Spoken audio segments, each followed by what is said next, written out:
Hey students, so today we'll be looking at some past papers for those of you who are doing KEEP Unit 2. We'll be starting from 2019 and going all the way down to 2015. Take note, those of you who do review my channel, I already have 2019 as a full tutorial, but we'll still get into it for today's session.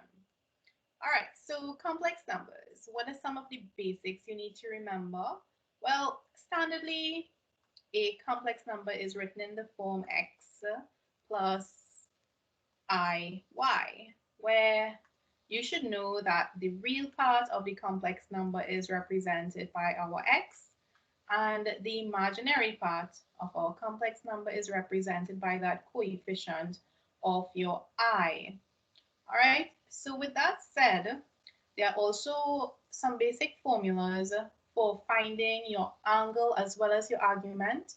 And one of the first formulas you must be able to recall is, in order to find the modulus of anything, for example, this question, if we were to find the modulus of what's written in brackets there, it's given by the formula square root of x squared plus y squared. And we recently just looked at the fact that x and y are obtained from your complex numbers there. So our answer for x would be -1 all squared plus y is simply √3 all squared. Now, if you plug this into your calculator, you should arrive at a value of 2. Now, we'll move on into finding the argument. So in this question, to find the argument of what we have within brackets, it's given by our routine standard formula tan inverse of y on x. Now, why am I saying argument of what's contained in bracket and I'm not actually calling it r and theta? That's because if you notice in our question, there's a power of 7 present, and the question has explicitly stated that the modulus of z is actually given by our question raised to the power of 7. So you need to be careful when writing your statements what you are identifying. A good rule of thumb is that you can actually set what's inside your brackets to a different letter. Say a, and you can say the modulus of a is equal to, the argument of a is equal to, and then therefore you can raise all of your answers to powers at the end. However, this is something you can always also do. So finding the argument for this question, simply very straightforward. You use your formula, the value of y, as you can see, is √3, and our value of x is -1. Now, if you go to your calculator here, plugging into my calculator here, tan inverse of -1, if you were to use the degree mode, you should get -60, or your radian mode, you should get -pi on 3. Now, that value definitely signals to me that I may need to touch up my answer. And what do I mean by that? Well, every time you work a question finding the argument, you need to remember you should do a sketch on the side just to be able to identify which quadrant or region your argument is lying on. And how do you do this? Well, once again, you utilize your x and y value as a coordinate that needs to be plotted. So our x was -1 and our y value was √3. So if I had to plot that on a graph, our point perhaps may lie somewhere here. So a rough sketch shows me that my angle, starting from that x-axis and moving in an anti-clockwise direction, that my angle lies clearly in the second quadrant.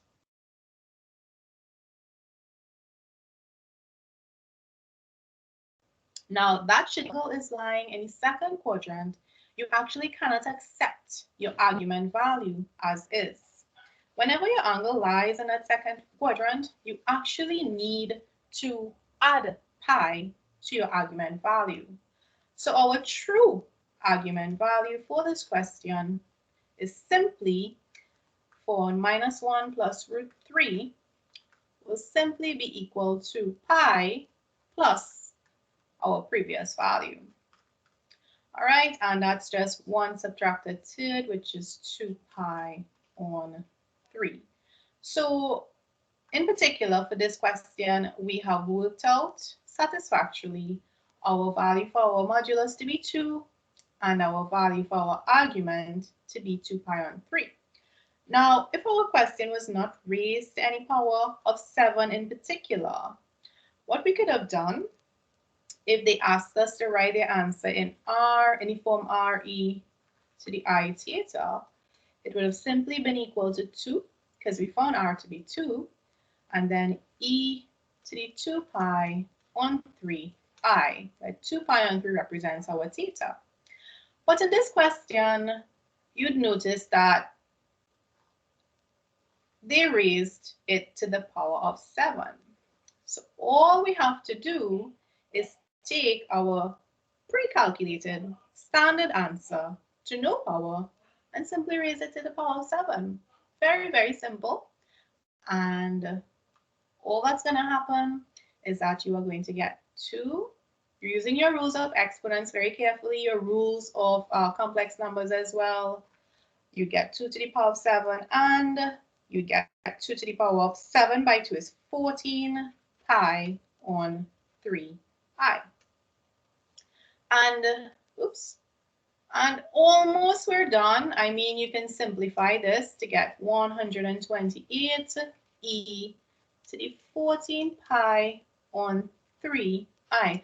And a lot of students tend to say this is your answer. However, you cannot have excessively large values of theta, such as 14 pi on 3. What I'll do is I will write 14 pi on 3 on screen. And I try to show you guys something. Now, if I were to draw a standard 360-degree, well, this is our Cartesian plane. And if we were to start at our positive x-axis here and keep moving from our positive x-axis in an anti-clockwise direction, a full rotation is represented by 2 pi. If I were to perform a second rotation, that's represented by 4 pi. Similarly, if I do a third and fourth. So every time you do a rotation, it's represented by 2 pi.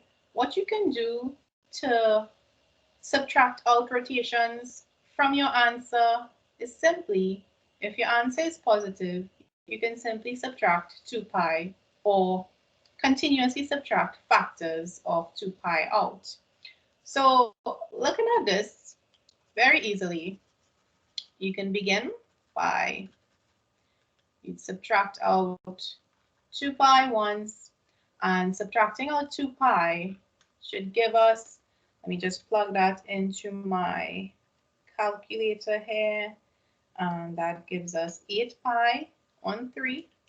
And you notice that that's still sufficiently large, so you want to try to subtract 2 pi out again, or another full revolution. And finally, when you do that, you'd see that your answer is lying within the range that is required, right? Because 2 pi on 3 is definitely lying between 0 and pi, or 0 and 180 degrees, because that's a value of 120. So we are satisfied with our answer after subtracting out sufficient rotations. And essentially, guys, in the future, that's all you want to do. You want to keep, once your angle is positive, you want to keep subtracting out 2 pi from your answer till your angle lies within the range of 0 and 180 degrees. All right, so now we have our new proper value for theta. We will rewrite our answer as follows. So we found R to be 128 with no change, but our angle changed from 14 pi on 3 to 2 pi on 3. And don't forget to write that I. And that's it, guys. That's how you would work this question. Now there's another part to this question. So I'll be showing it up next. Question where they say hence. Hence prove that from our previous part, -1 plus root 3i all raised to the power of 7 is equal to that. So it's a proof, and hence means that we are going to use our previous answer to prove that on screen. Now, from previously, we found that z could be written as re to the I theta as follows. And what they have here on our right-hand side, you'd notice that it's more of a standard form of, it looks definitely in the form x plus iy, but it's definitely not the exponential form. So maybe we need to readjust something. So to answer this question, I would start off by writing hence.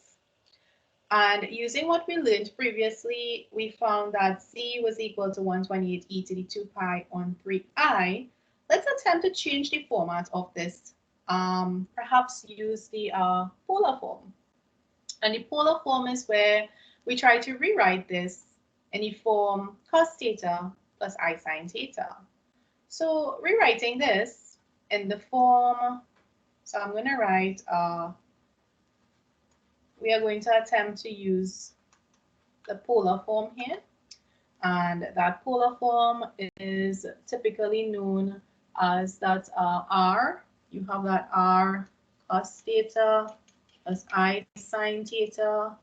And of course, for this question, because we had the power of 7, you would have a situation like that. So just take note that we are considering the polar form in order to transpose our answer from the exponential, hopefully, in towards getting this above here. So let's go ahead and begin. So converting something to the polar form, you need to know two things. You need to know the angle as well as your value for r. And we have both of them. So all you have to do is recall r to the power of 7. We found that value to be 128. And cos theta plus I sine theta to the power of 7. Recall that to the power of 7, our angle was actually 2 pi on 3. So using that value for our angle, we have 2 pi on 3 plus I sine 2 pi on 3. Now, I am not going to raise this to the power of 7 here and here because our answers 128 and 2 pi on 3 have already been generated using the power of 7. So these answers are already raised to the power of 7. All right. So what can we do to get our answer of 128 to look like 64 and inside brackets -1 root 3i? Well, notice that costs of angles give you values on your calculator. So let's go ahead and try to plug those values into our calculator and perhaps see what we are getting. So plugging in the value of 2 pi on 3, 2 pi on 3 is 120. So cos of 120 should give us a value. Well, you should know this off by heart, but it gives you a value of -1/2. And sine of 120 as well should give you a value you should be familiar with, and that's root 3 on 2.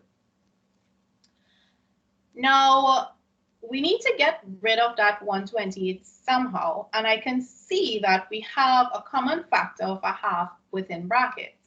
So what I'm going to do is factor out that half such that I get z is equal to 128 on 2, open brackets, -1 plus root 3i, close bracket. And we're almost there. Let's go back.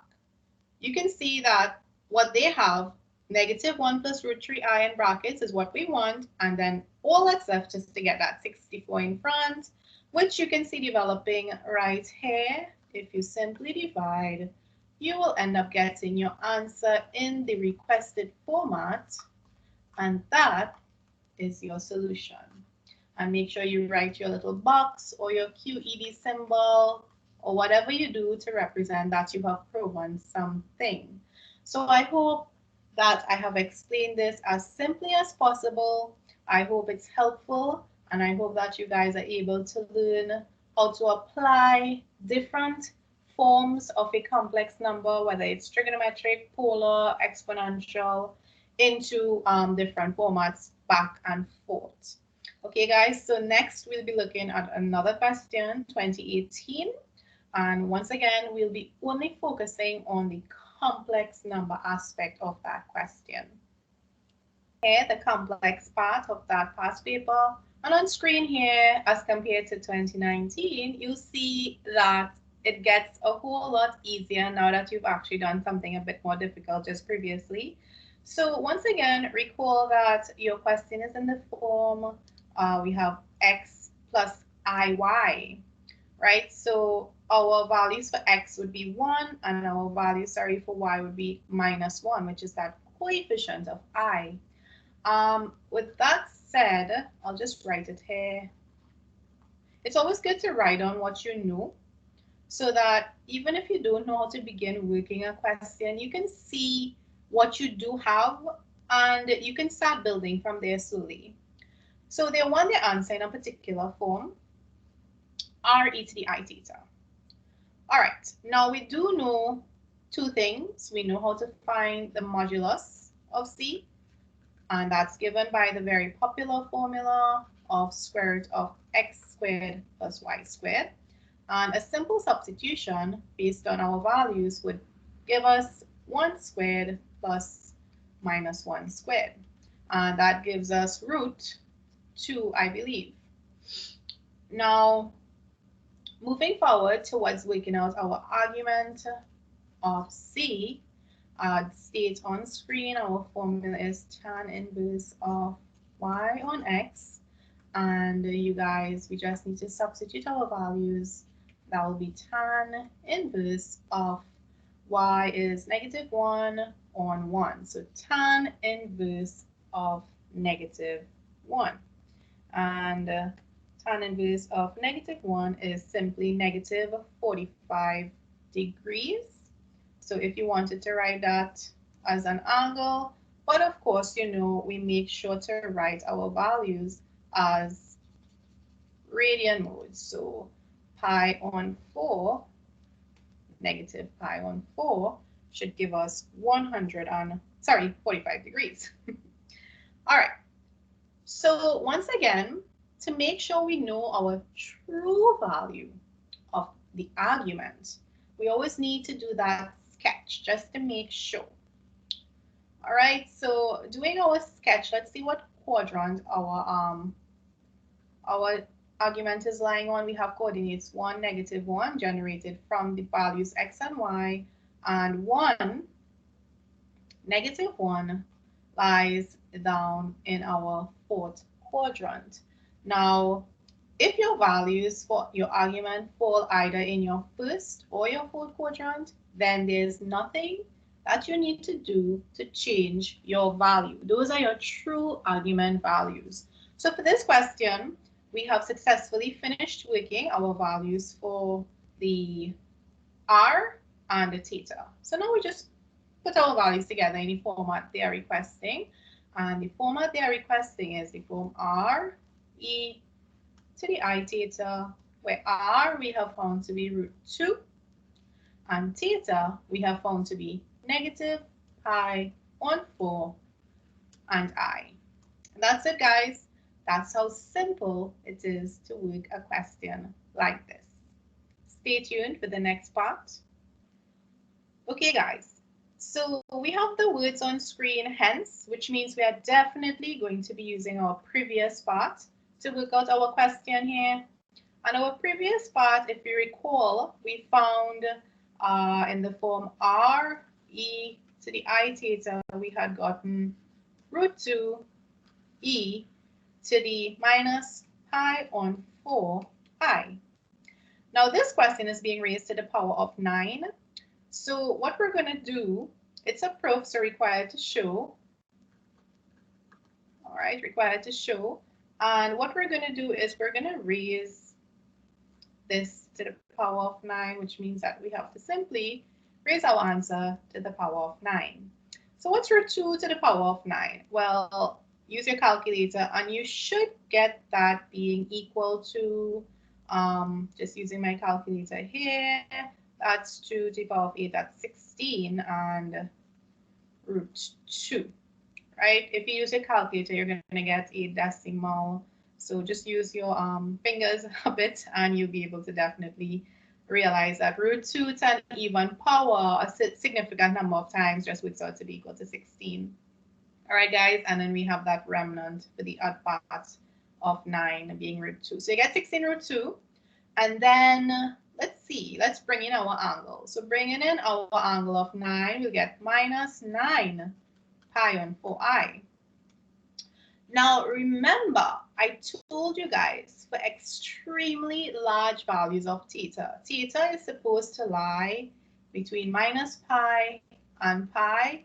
If you want to think of it in terms of an angle, degrees, sorry, it's supposed to lie between negative 180 degrees to 180 degrees. And why is that? Well, because when you're drawing your argument values, you start from that x position either above the axis, moving in the anti-clockwise direction. So that's from 0 to positive 180, or you may move below your x-axis like this. And because you're moving in that opposite direction, that's negative 180, where pi represents 180 and negative pi represents negative 180. So essentially, your angle is supposed to fall between pi and negative pi. Okay, so now we are going to try our best to change our significantly large value of theta into a value which is lying within negative pi and pi. So when you have a negative angle, you want to try to add 2 pi in order to eliminate revolutions, and adding 2 pi should give us a value of minus pi on 4, which lies within our required range for angles. So now that all that's left is for us to put our answer together, and our answer in the form RE to the I theta, all raised to that power of 9, is given by 16 root 2 e to the minus pi on 4 I. Now all we have done is we have taken our previous part and raised it to the power of 9. But what the question is asking us for, they are actually asking us to convert our answer to a different form, which is 16 open brackets 1 minus I. So that is not the exponential form. So guys, what we need to do here is we need to transform our exponential form into the polar form. So converting that into our polar form, we'd end up getting cos of that angle of minus pi on 4 plus I sine of minus pi on 4. Now you guys should know these values offhand. I believe cos of minus pi on 4. Let's just verify here. Yes, cos of minus pi on 4 is positive 1 on root 2, and sine of minus pi on 4 is actually given by minus 1 on root 2. So these are some values you guys should know offhand. All right, and just factoring out that root 2, we will get 16 root 2 from before, and factoring out that root 2 from within brackets, we'll get over root 2, open brackets. After removing that root 2 from the denominators, we will get 1 minus I within bracket, and of course those root 2's are going to cancel out each other. So we have arrived at our desired answer, And of course, you can remember to put your QED sign as having proven what the question has asked you to find. So hopefully, guys, you are, after seeing a second example, it's getting a whole lot easier. You are remembering that when the angles are sufficiently large, you need to subtract out revolutions by either adding or subtracting 2 pi. You're remembering that when you get a value for your argument, you need to consider if it's lying in the first or fourth quadrants, then you can accept those values. If it's lying in the second or third quadrants, then you may need to make adjustments.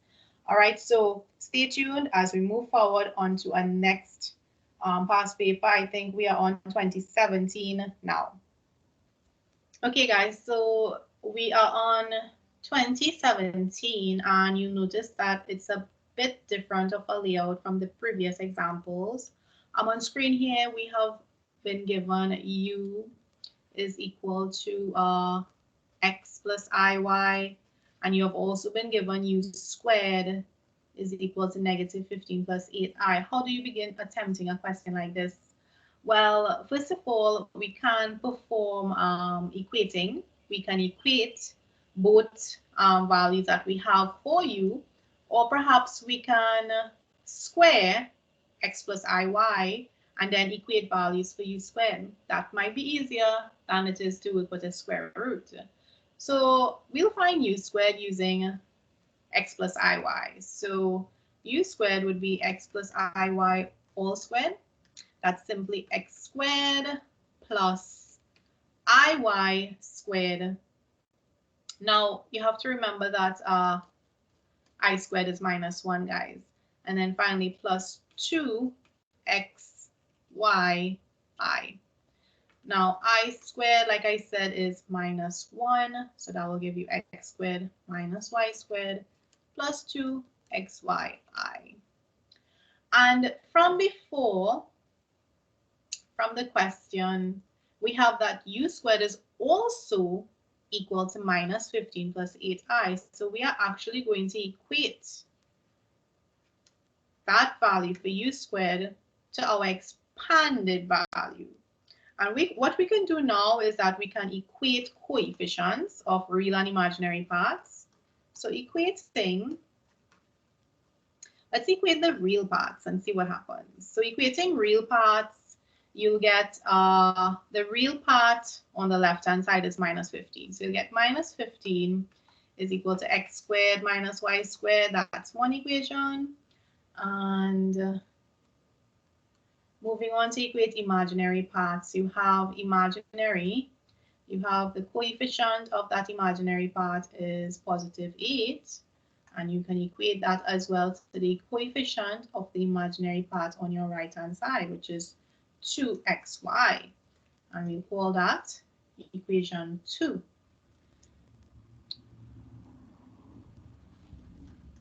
Okay, guys, so now what we're going to do is we're going to use equation 2, and we're going to make x the subject of the formula. So that's 8 on 2, that will give us 4 on y. And now we're going to substitute this into our equation 1.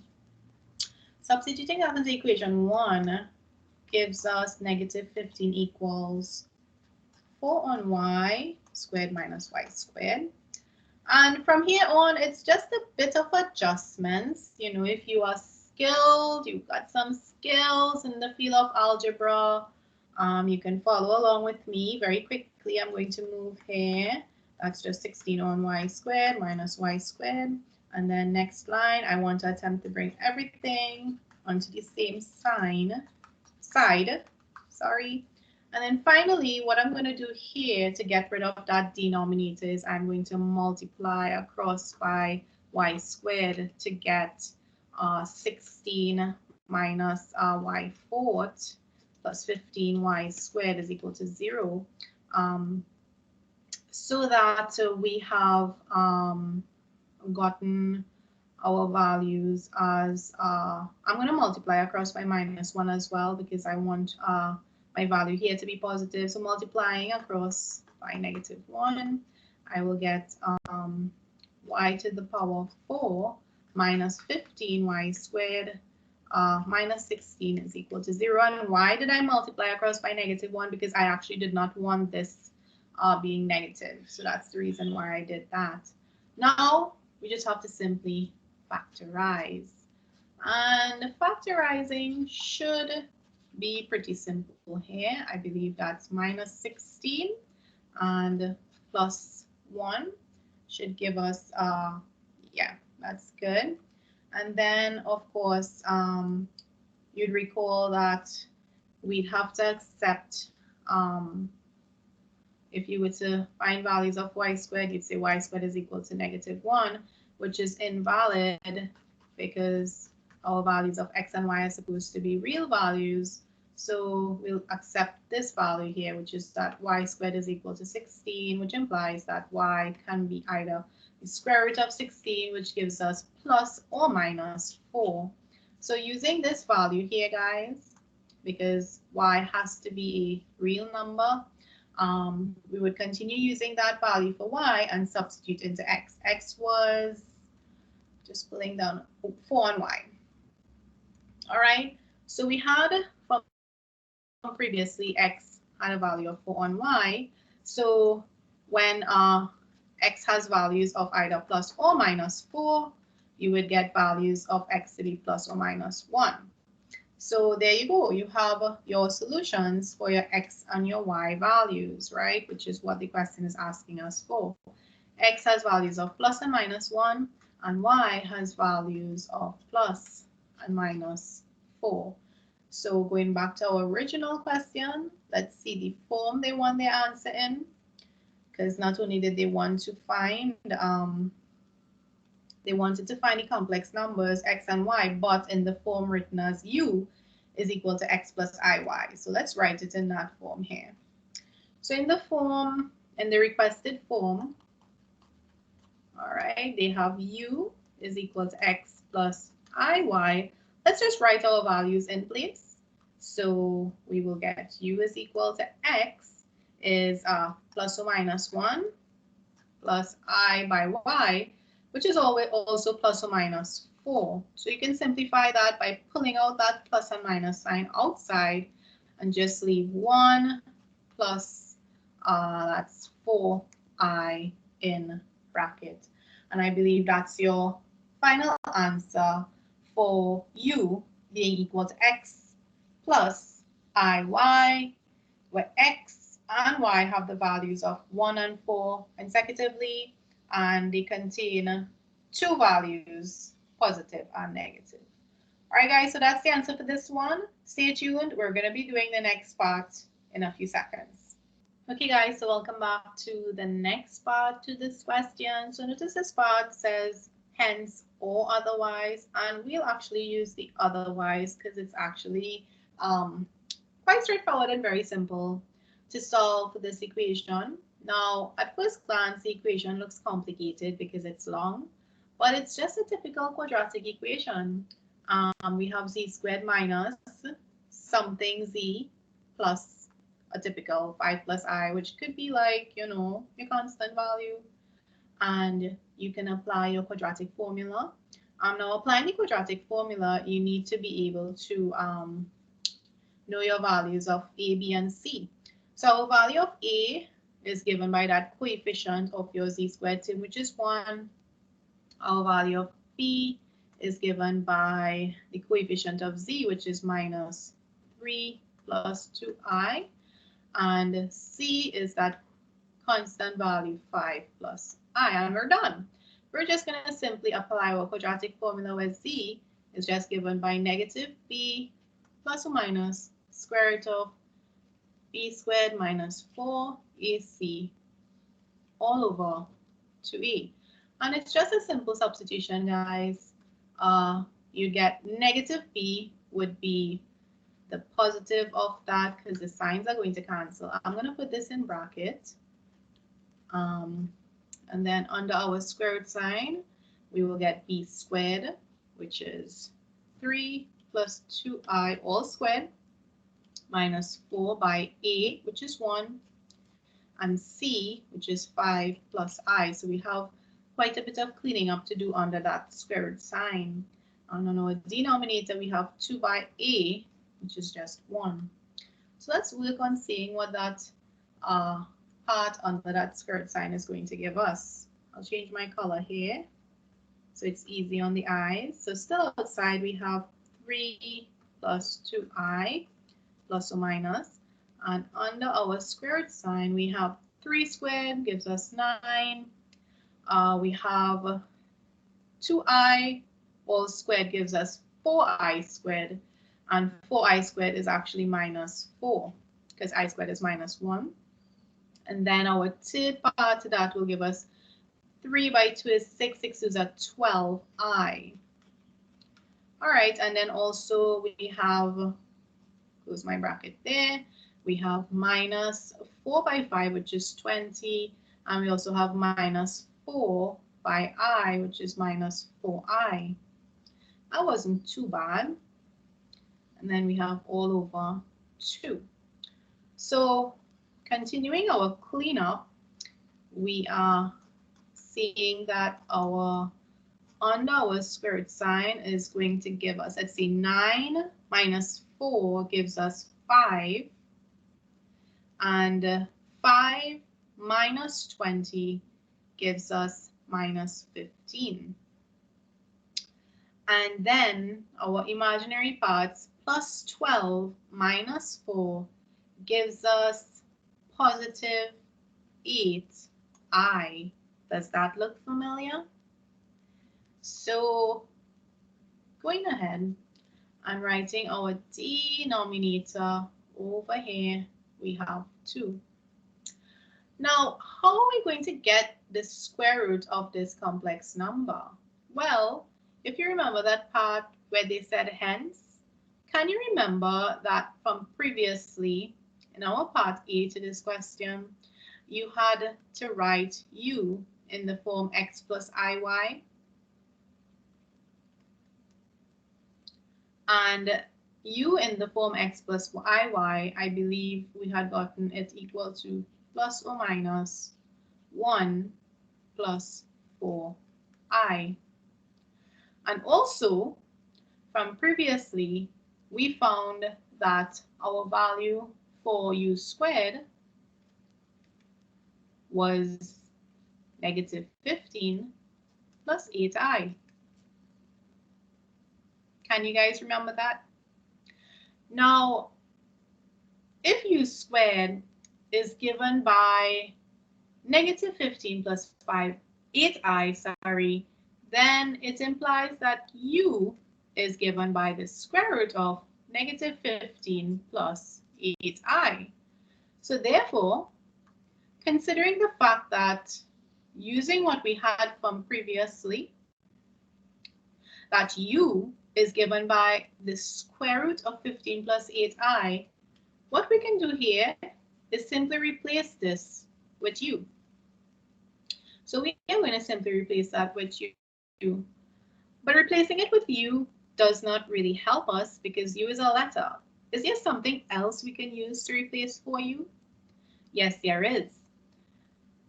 We used a second format to find u, and we found out that u is given by plus or minus 1 plus 4i. So now instead of writing u, what you can do is simply replace that by 1 plus 4i that we worked out previously. Finally, we are going to simplify our numerator. So from here, you have to remember that you have a plus or minus sign in between. So our first solution for z, is going to be given by c is equal to 3 plus 2i, and we are going to use that plus sign in between there, and we'll get a solution. And our second solution is going to be given by using our subtraction sign in between. So we'll have 3 plus 2i minus 1 plus 4i.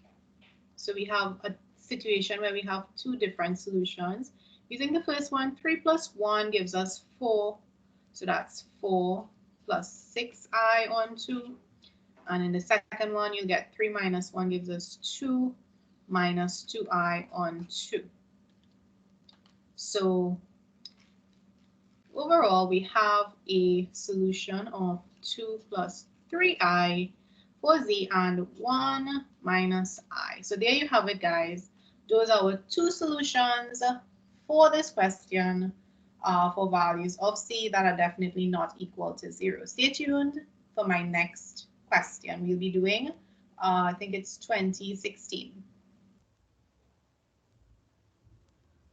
Okay, guys, so we are looking at a question on screen. This is, I believe, 2016, and it's to draw an Argan diagram. Now, remember what an Argan diagram is, right? If you are drawing a diagram that is of a circle form, you would essentially be given z subtract some form of a complex number. Over here, we're drawing a raw Argan diagram, which is just really depicting that angle. So they want us to represent u, right? So on my side, I'm simply going to write down u is equal to 4 plus 2i. And from this, I'm going to pull out my values for x and y. And that will be my coordinate, 4 with 2. So that's my user ruler, of course, when you're drawing your Argan diagram, and you can input your value 4, 2 there. And your angle theta would start from your x-axis and move in an anti-clockwise direction, of course. You can also calculate your value for theta. That's tan inverse of using that formula y on x. You would get tan inverse of that's 2 on 4. And in radians, that gives you 0.46. In degrees, that gives you an average of 26.6 degrees. So you can choose to put that in here if you want to get your full marks. Make sure you have your point, your coordinates, and make sure you also have your value for theta. And that's it. That's how you would represent your complex number on an Argan diagram, given its form straight as a complex number, not in a circle format. Stick around, I'll be doing the next part in a few seconds. Okay, guys, so we have been asked once again to sketch, this time the circle. So the question has actually given it away that you will be drawing a circle this time. But if you didn't know before, usually when you're drawing a circle on an Argan plane, you'll see the form, it's always z minus some form of a complex number. Okay, so in this question, you can see z minus some form of a complex number. So we were given u from before. As I recall, it was x plus iy, where x was 4, it was 4 plus 2i. All right, and it's being equal to 3. All right, so from here, what you can glean is that you have your radius, right? So you have your radius. This is your radius of your circle. All right, and your center of your circle is given by your coordinates x, y. All right, and your radius has values of 3. And pretty much that's all you need to know to draw your little sketch. So I have a pre-drawn diagram. I am going to just include that over here. All right, so let me see if I can make that as big as possible on screen. All right, nice. So from my diagram, you can see that once again, it looks like an Argan diagram where you have that 4, 2 drawn. But the difference is that it's a circle. Now, how do we draw a circle in exams? Good question, huh? Well, you see, because this is a graph, and a graph is drawn to scale, well, essentially a Cartesian plane, right? If this x value here is 4, and you know your radius of a circle is 3, then to your right, if you were to add 3, you would arrive at a value of 7. Also, if you started from your value of 4 and you went towards your left and you subtracted 3, you would arrive at a value of 1. Also, from the center, if you were to start from your y value, which is 2, then moving a radius of 3 spaces up, you would arrive at 5. And also, from 2, moving under, subtracting a value of 3, you would arrive at a value of -1. So that's how you would calculate your coordinates for the boundaries of your circle. Now, you can choose to draw a sketch, but I would actually suggest being very diplomatic in answering your questions. Use, use a compass, people. Use a compass. Please use a compass, right? Because if you try to actually draw this sketch in a real graph page, it's so much easier and it looks way much prettier. And you wouldn't have to calculate all your points at which your circle is going to cross, because a graph bridge is drawn to scale.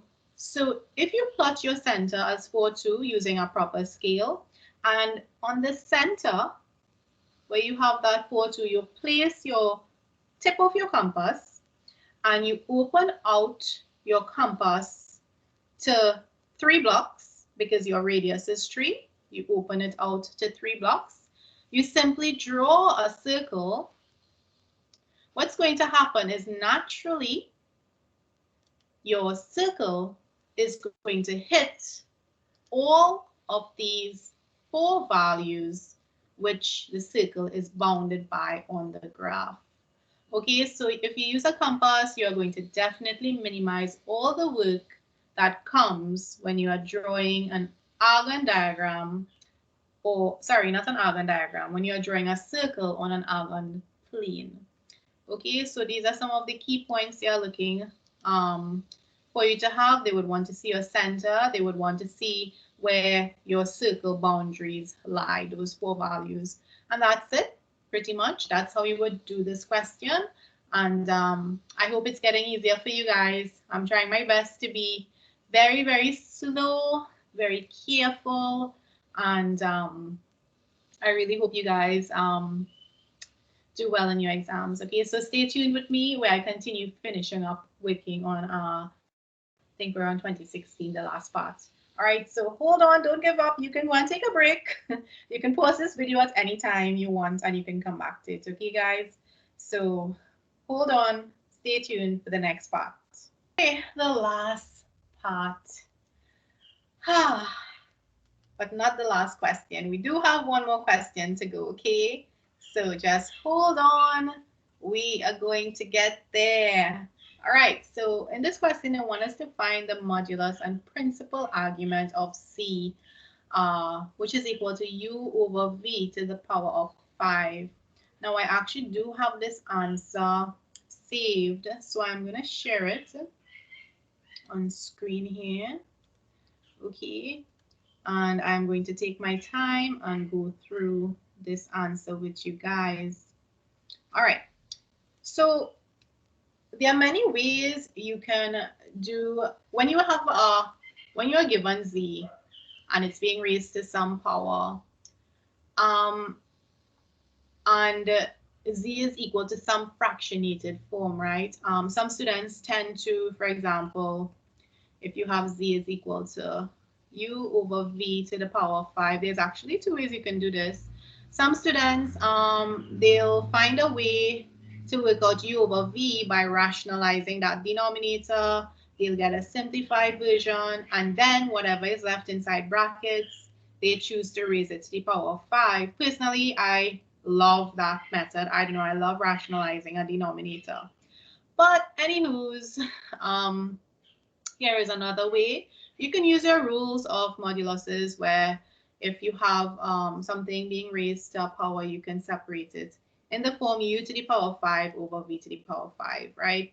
So you go ahead and you find the modulus of u and then raise that to the power of 5. And similarly, you find the modulus of v, then you put them all together and you raise them to the power of 5. Take some time and go through that carefully. From the previous parts, remember what your value for u and v were. Make sure that you can identify how they got 16 and 4. They came from the values of x and y. Recall that the modulus of c is given by the square root of x squared plus y squared. Okay, so those values of x and y are simply coming from your real and imaginary parts of your complex number. Okay, so once you're satisfied that you understand how to go about finding your values for the modulus of u and v, putting them together, there's actually one of two ways you can do this. You can choose to say that the modulus of z is equal to, you can have 2 root 5 over 3. Sorry.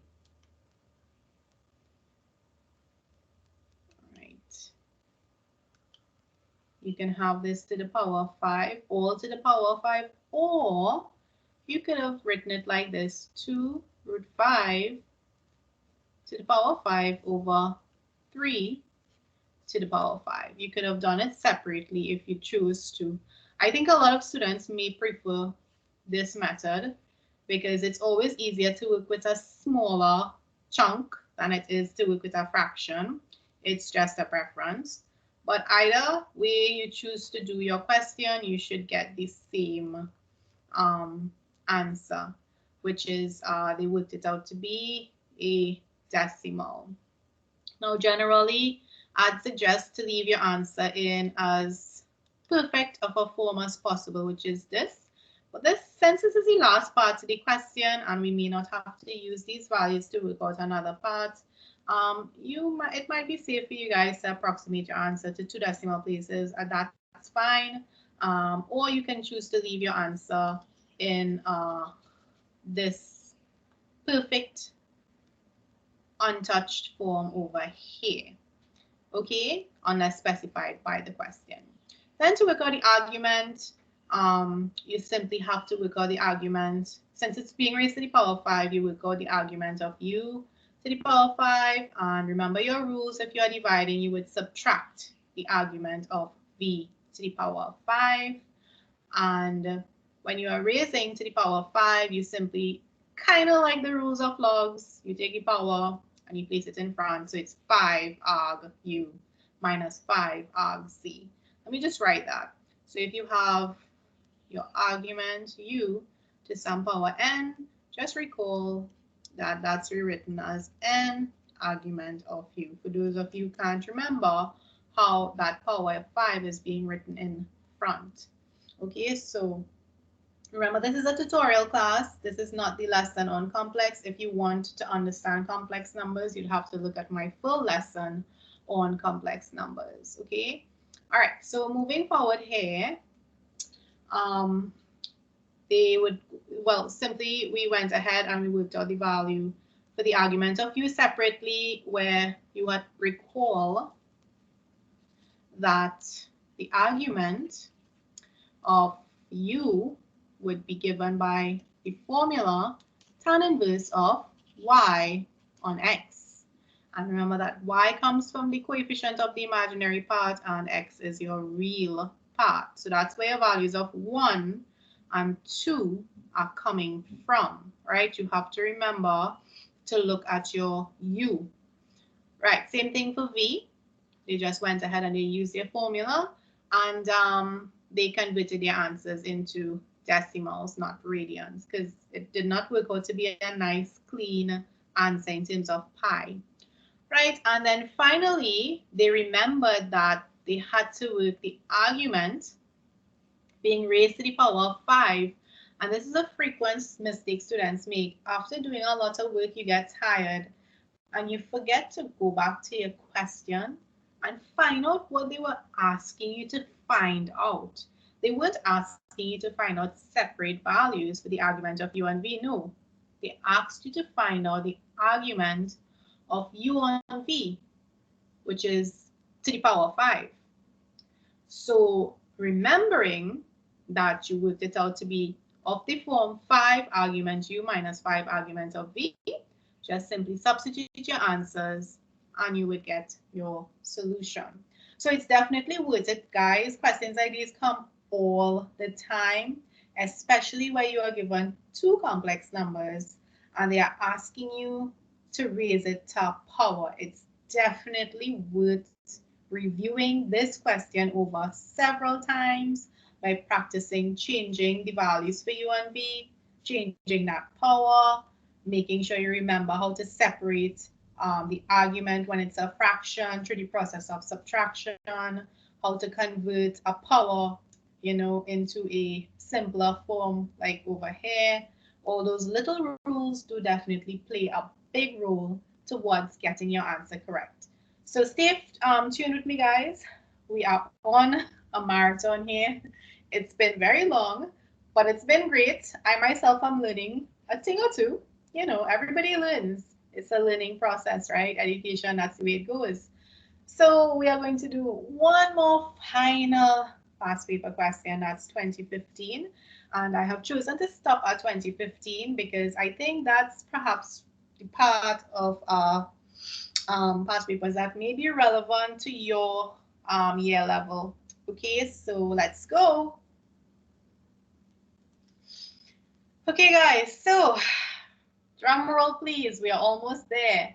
So finally, last past paper 2015. So they have asked us to express the quotient of two complex numbers. So I told you guys that this is a frequent question. Okay, so rationalizing your denominator is very important.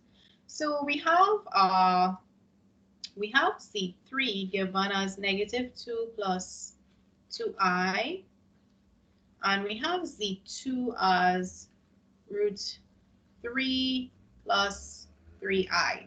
Now we have to rationalize that denominator because there's a third present, and rationalization just means to change that sign in front of your imaginary part of your complex number, right? So you multiply top and bottom by the same thing so that essentially they cancel each other and do not affect your question. All right, so rationalizing, we would get something. It looks like it might be long, so I'll raise my page and work under here. I was going to work to the side, but so we'll get -2 by 3, that's -2 √3.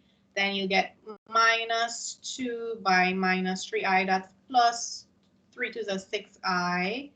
And then you will also get 2 √3i. Then finally, you'll get -3 to the 6i squared all over. So remember, when you're rationalizing your denominator, you just end up with x squared plus y squared. So that's √3 squared, which is 3. And you'll get -9i squared on your denominator because those middle terms naturally will cancel. So let's see what our final answer works out to be. So simplifying, we look like we're getting, we have that real part -2 √3 and -6i squared. I squared is -1, so that's +6. And our imaginary part is working out to be +2 √3 plus 6i all over. I squared is -1, so that's really +9. So 9 plus 3 is 12. All right, guys. And you can simplify this further. You can factor out 2. and you can factor out 2 such that you get you'll get minus root 3 plus 3. That's our real part, all on 6. And factoring out 2 as well, you'll get root 3 plus 3 I on 6. And that's your answer for Z3 on, I think it was Z1. Is it Z3 on Z1? Yeah, Z3 on Z2. All right, so this is Z3 on Z2 subscript. Z3 on Z2 in the form x plus I, y, where x has a value of this and y has a value of this. All right, guys, so we're going to move on to our part B next. Hold on.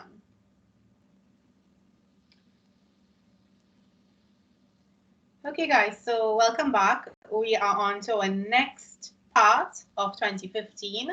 And on screen, you can see that I have included the information from part A. And this question has also given us additional information that the modulus of C1 is equal to the value of 1. So I have included it in my things to know.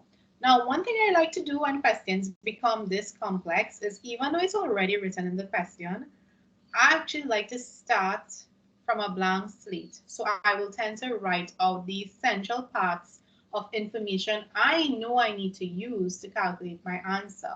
So this question is asking us to find W, and they are saying W is equal to Z3 all over Z1 by Z2. And they're asking us to write it in the form R e to the I theta. Okay, guys, so that breaks up into, using your rules, simply breaks up into the modulus of C3 on the modulus of C1 multiplied by the modulus of C2. Now, the modulus of Z3 is given by the square root of minus 2 squared, that's 4, plus 2 squared, that's also 4 on top. And our denominator, the modulus of C1 was given in the question as 1. And we are going to multiply by that by the modulus of C2, which is given by the square root of root 3 squared, just 3, plus 3 squared gives us 9. Now this simplifies to, on a numerator, 4 plus 4 is 8. So that's root 8 on top, divided by, we get root 12. And we can clean this up. This is 4 by 2 over, this is also 4 by 3. So we'll get 2 root 2 on top all over 2 root 3. So that works out to be root 2, sorry, on root 3. And of course, it's still in a third form. So what you can do is you can rationalize that. You have root 2 over root 3, rationalizing. Once you have a third on your denominator, you try your best to get rid of it through rationalization. Okay, guys? All right, so rationalizing, you get root 3 by root 2 gives us root 6 all over root 3 squared gives us 3. And we will use this for our value of our modulus. Okay, now all we have to work out is our value for our angle. Okay, so we just worked out our value for our R, which is the modulus of W. Now we will attempt to work out that angle of theta. And working out our angle of theta is rather straightforward. You would have to do it in phases where you find the argument of C3. So you would find your argument of C3. You would find your argument of C1 and you would find your argument of C2. Take note that the question has already given us the argument of C2 as pi on 12. So to work out these questions, be sure to apply that formula of tan inverse of y on x for both. And once you correctly apply those formulas, you should arrive at answers that look as follows. All right, so Z3, your angle worked out to be 3 pi on 4. You can double check. And similarly, I believe your answer for Z1 had worked out to be equal to pi on 3. Now, all that's left is for us to put our answer together, and you're probably wondering, how did they arrive at this solution?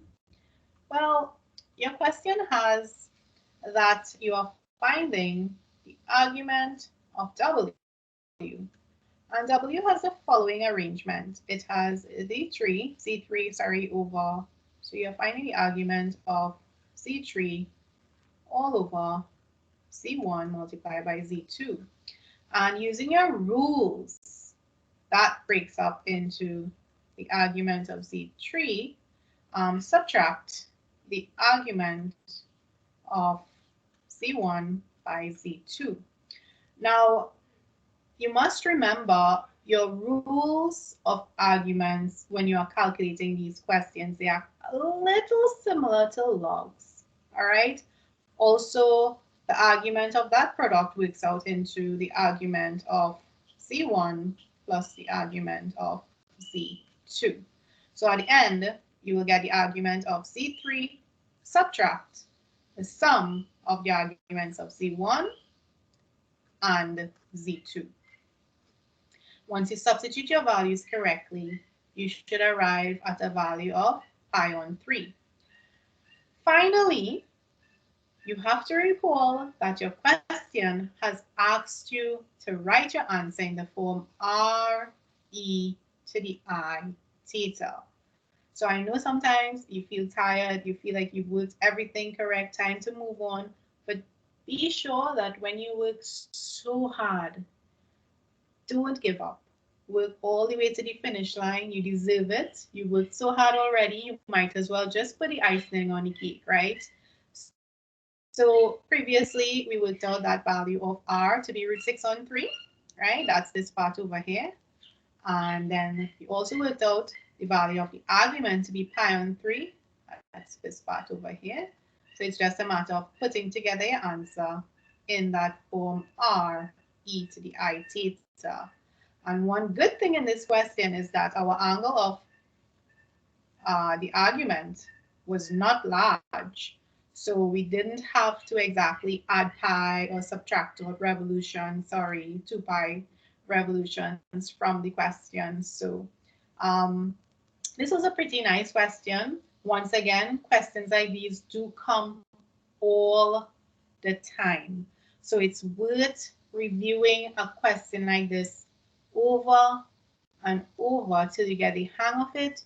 You can try changing up the values and making sure you understand how to separate that numerator and denominator for arguments when you are adding, dividing, subtracting, having it raised to a power, etc.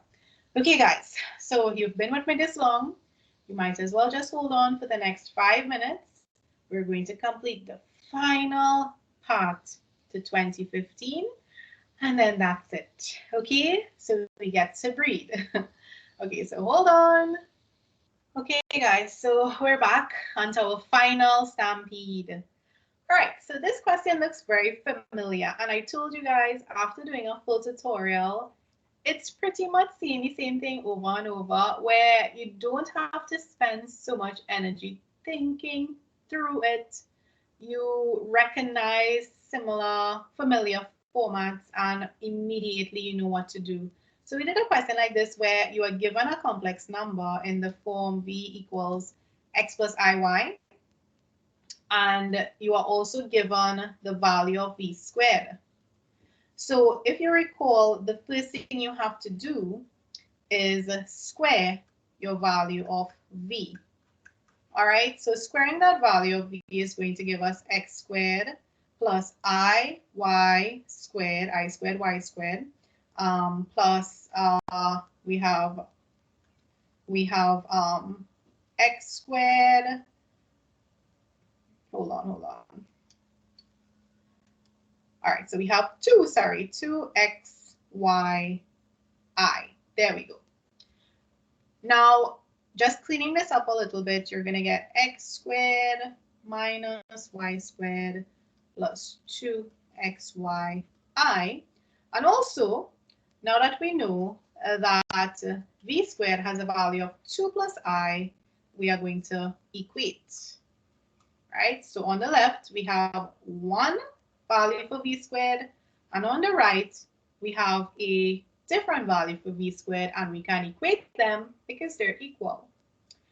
Now, what we can do is equate real and imaginary parts.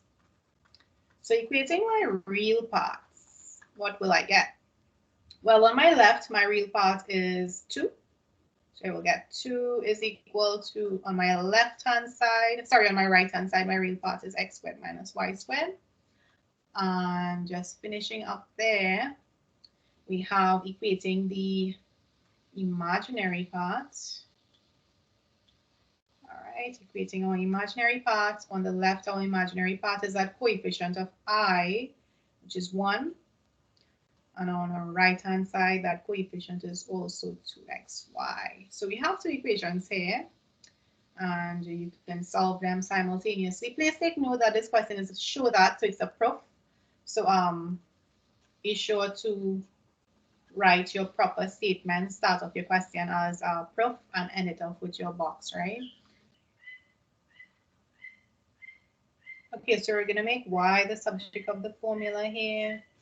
And we're going to substitute this into equation 1, which will give us 2 is equal to x squared minus 1 on 2x all squared. And doing some serious algebra, guys, we will get 2 is equal to x squared. Subtract a frequent error students make is not remembering they have to square everything. A lot of people will get 1 on 2x squared. They forget to square that too. Now over here, we have to multiply throughout by 4x squared to get rid of that denominator. And that will give us 4 2s are 8x squared is equal to, we'll get 4x to the power of 4 minus 1. Now I'm going to attempt to bring everything on one side so that we get 4x to the power of 4 minus 8x squared, just clean up this here, minus 8x squared minus 1 is equal to 0. Okay, so after you have successfully used your quadratic formula to solve this equation, you should get x squared is equal to 2 plus or minus root 5 on 2. And the only issue you'll encounter is that x squared minus y squared from before in your question. If you observe your question from before, all right, you have to remember that x and y are definitely real numbers. So when you equated your real parts, you got that x squared minus y squared had a value of positive 2. So knowing that, when you get your value for x squared being equal to 2 plus or minus root 5, recall that 2 minus root 5 is going to give you a value that's perhaps negative. So we're going to only consider the positive part of this answer, which is 2 plus root 5 on 2. Okay, guys, and then you can also take your value for x squared. You can substitute it into one of your equations, and you can get a resulting value for y. So that's the end of all of our past papers. I must admit, I spent a couple of hours working on this. Of course, I would have sent you guys the edited version, but I slowed down my pace as I reached 2015 because my brain has become so fatigued. If there's any part that you guys still are unsure about because I minimized my working, you can comment down below and I can do a separate tutorial where I highlight those tidbits, such as, for example, using the quadratic formula to solve this equation here. All right, guys, so be sure to leave your comments down below for whatever you want to see clarified in this tutorial, and I'll be happy to help once my brain has been rested. So guys, I wish you all the best. Thank you so much for sticking through with it throughout this entire video. At the end of it, you guys are going to be able to ace complex numbers 110%. Take care and see you soon. Bye.